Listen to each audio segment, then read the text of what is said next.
Welcome to the CyberRock Finland studio. We are here today to discuss about business practices and how the remote access is affecting our security. Is it the cybersecurity threat or is it just a lean access to our businesses? Yeah, my name is Jouko Päivinen. I work for Dedicated Network Partners, which is a Finnish company focusing on critical infrastructure, especially critical telecommunications infrastructure. And I'm glad to be able to discuss with the gentleman here about the topic, because we see how this is increasing in importance at the moment very rapidly. And Harri Sundvik, I'm a banker by my background. I work with companies on the strategic plans, and some of my focus is also on cybersecurity and related technology consulting. Okay, so we have a great team here today, and I think the first thing we had to look at is the cultural differences. So we all have been doing business globally. So what does it mean? What are the cultural differences like in the Middle East and in Finland if we compare the security cultures and perhaps cybersecurity cultures? Is it the same everywhere, or how do you feel, Jouko? Well, our experience is that the differences between cultures are actually immense.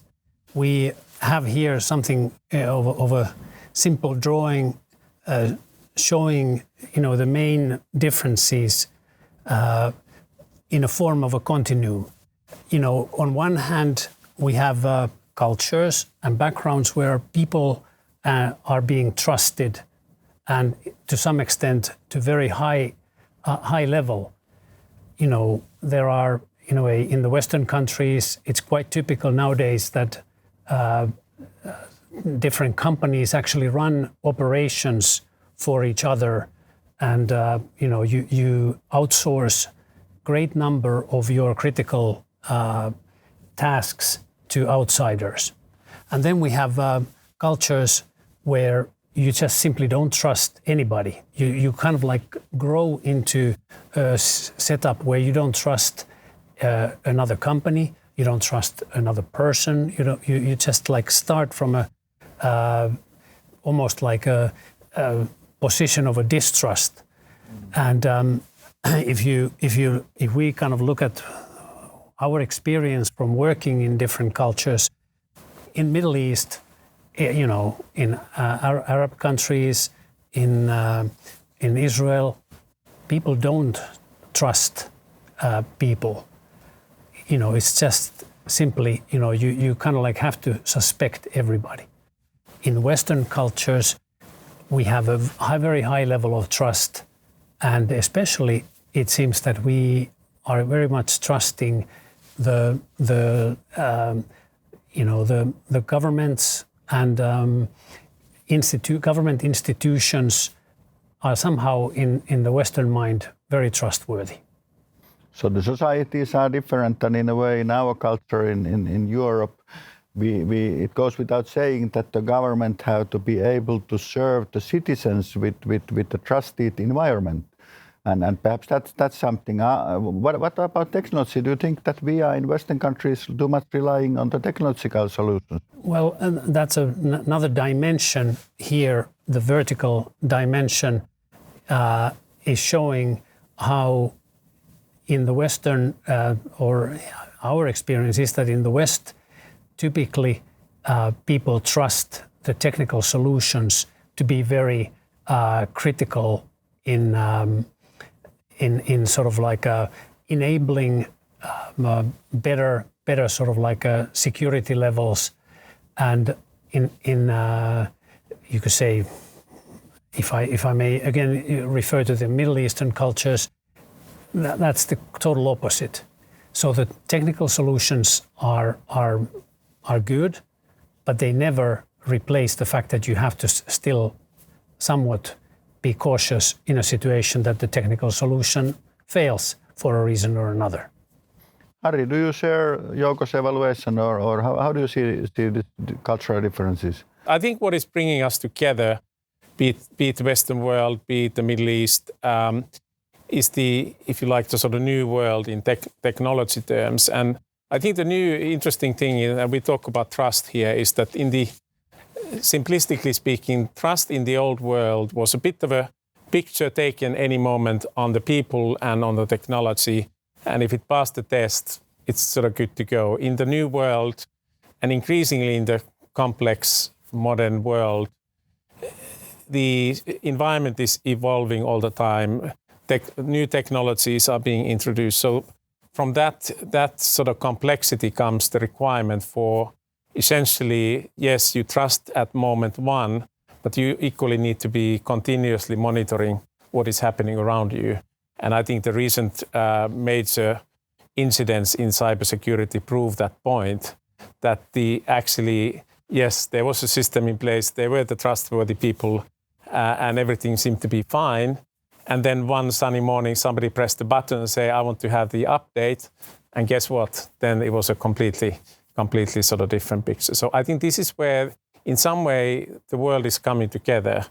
Complexities there, and I think the sort of the underlying cultural differences remain. But I would say the complexity is bringing all this together, and is not making it any easier. I think it's a very dynamic picture, and that's why you the biggest mistake is that you think you kind of made it and declare early victory.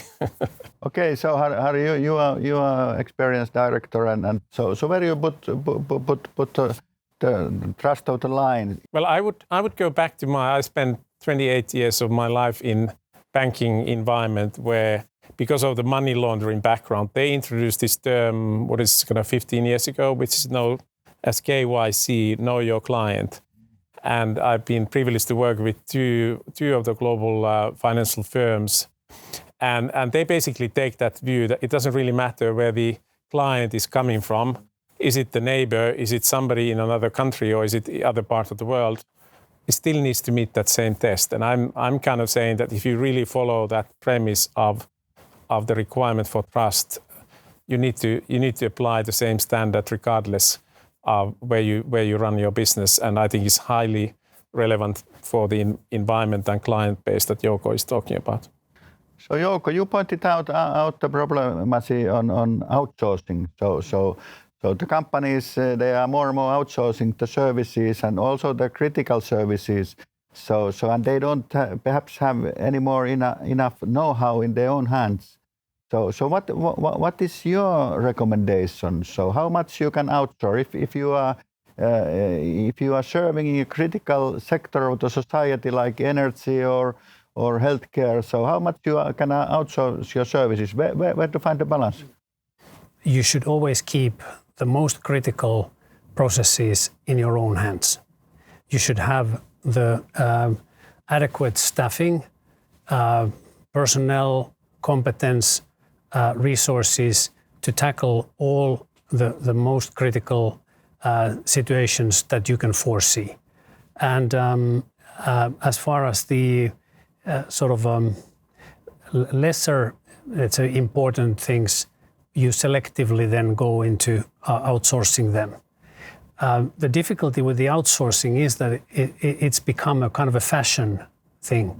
And because it's a fashion thing, it also has a tendency to sort of like create almost like circles, sometimes vicious circles, where things have an impact on each other in such a way that the outcomes can really become dangerous for the company itself.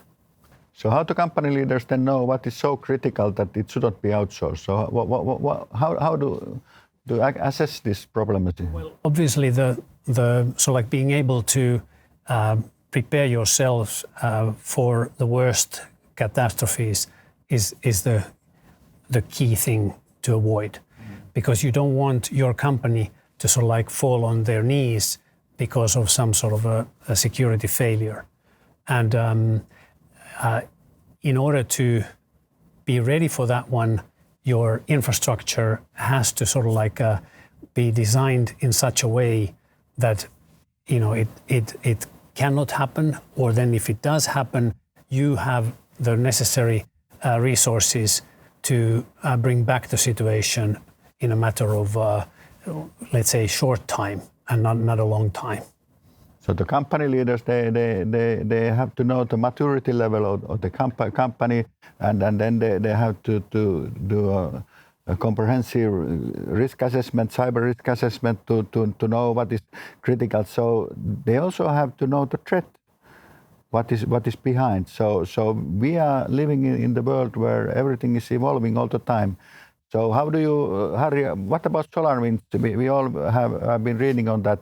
What is the impact? How should we prepare ourselves for the next generation attacks? Yeah, I mean, I think that's still obviously evolving. It's still early days. I was about to direct all the difficult ones to Jouko because I've given the easy answers.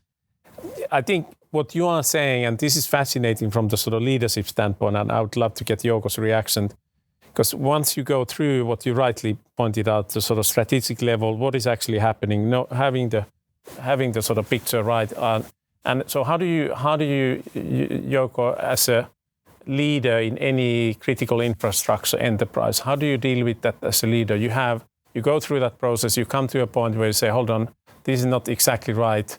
How do you deal with that as a leader? Because the reality is that some people are going to be, put it bluntly, exposed. Some people are going to suffer and say, they haven't done what they should have done. So what's your advice to the leader to keep the troops together and keep fighting? Yeah, I have here a picture which is not really thought with SolarWinds in mind, but remote access is an example of a process that has inherently a possibility of a great catastrophe in a way built in.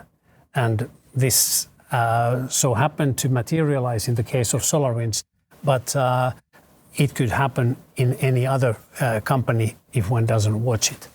Now, a little bit sort of like in a way, coming back to what we discussed earlier about the culture of trust, we here have kind of like a simple matrix where we sort of, on the horizontal axis, we sort of look at how much do we trust the technical solution.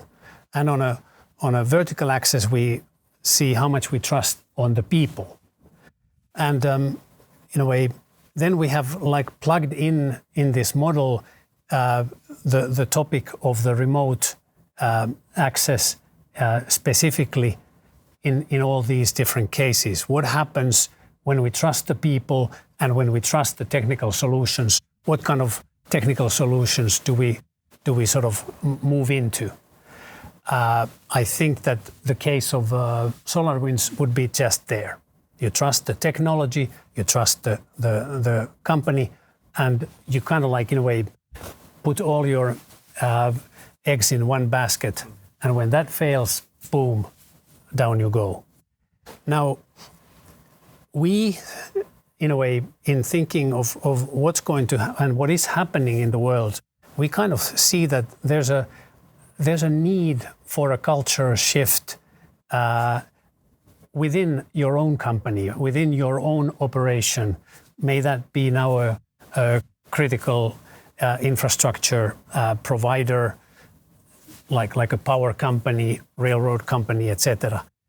That cultural shift is about how much do you trust your solutions, how much do you trust the systems you have in place, and we kind of foresee that there's going to be a move towards lesser trust, less trusting the people, the systems, less trusting the technical solutions. Not because the technology isn't there, but because you want to prevent the catastrophe coming up. So in a way, a prudent business, you could say, choice is to move towards more conservative and in some ways I would say that it's like even taking radical steps towards that, rather than moving towards more openness and more trust. So trust is it have to be taken up to the leadership level, and we are speaking about zero trust. This is the zero trust solution for this, Harry. I think it's coming more and more to the mainstream because of those reasons we just discussed, and I think it's kind of at some level we who've seen the sort of years gone. There's a bit of a sadness that's kind of, but that's where we are, and I think there's no question that the zero trust conceptually, but equally at the practical level, is coming to the mainstream of technology management at any level. And I don't think there's any question that the way how the shift is taking place, I don't think it can be resisted. So we have been blindly believing on digitalization and it's bringing all the good, but now we know that bad guys and also some state actors, I don't know if you can call them guys, they are actors, they are misusing these opportunities. So this is really a radical change. And then we come to the solution. So what is the way ahead? So we are speaking a lot about the digital independence. And now I think digital independence is not something that is coming up from state level and the European level. It's also at the company level. So you have to have the digital independence at the company level. Or how do you see, Jouko? What is our recommendation? What should be done? Yeah. Well, awareness is a key word. We need to be aware of what are the real risks, the threats, and we need to sort of like a additional thing which I kind of think that we need to understand within our companies is something again that I have here sort of like a picture about. We need to be aware of the mechanisms in our decision making that in themselves propose sort of like threats, because they cause causalities in a way between different things. As an example here, I'm suggesting that it's quite possible to create a vicious circle from this that I would call almost like the dream of an increased efficiency, or efficiency increase forever. And this is sort of like something that we see in many of our clients. There's a great push towards increased efficiency, and that interprets really as cost cuts. And there are sort of like different technical solutions. There are these solutions of related to the outsourcing, which kind of seem to suggest that, oh yeah, it's possible to lower your cost and yet have exactly the same, if not even better, sort of security level of your systems. I believe this is a big threat in itself, because the next step, what happens is that the companies that sort of like rely highly on outsourcing their core operations, they run a risk that their own core competencies decrease to the level where they really cannot anymore face the catastrophes that may come on there, because they have what they have done is they have decreased their own costs and they have decreased their own level of competence to the level where they are fully relying, or they have to rely on their vendors for the most strategic competencies. And then when you have these vendors, service providers who are offering you the services, they are usually corporations and companies that in a way want to make bigger profits all the time. Then you have a situation where in a way this cost decrease happens in a way, causing a vicious circle that continues, and at some stage when somebody pushes a needle into the balloon goes up, and then you really have a problem. And I think that we need to sort of like we need to be aware of this and stop it at some stage. listening to you, I think this is a wake up. So outsourcing is not always the best solution. So we have to change our way of thinking here. So if we are investing in cybersecurity, we are investing in knowledge.